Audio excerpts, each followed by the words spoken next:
Ես հիմա պնդում եմ, որ այս հրապարակումները արդեն մաթեմատիկական ճշգրտությամբ ապացուցում են, որ Նիկոլ Փաշինյանը հրեշ է, հենց այս բառն եմ օգտագործում, հրեշ է, որը 2019 թվականի ապրիլին եւ հունիսին ստացել է կարգավորման պլան, իդեպ չգիտես ինչու ապրիլի պլանը չի հրապարակել, պլան, որը հաստատում է խաղաղություն եւ ապա շրջափակում, միջազգային խաղաղարար ուժերի տեղաբաշխում Արցախի ամբողջ պարագծով եւ նաեւ այն 5 շրջանում, որտեղից պիտի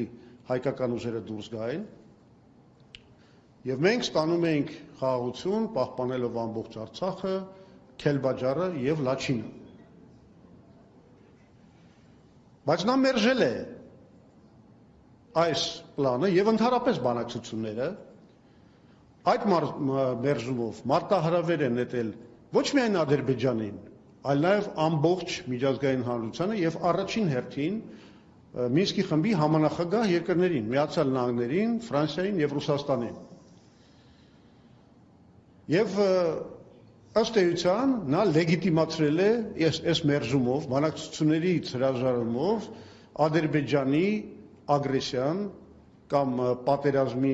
վերսկսումը 2020 թվականին։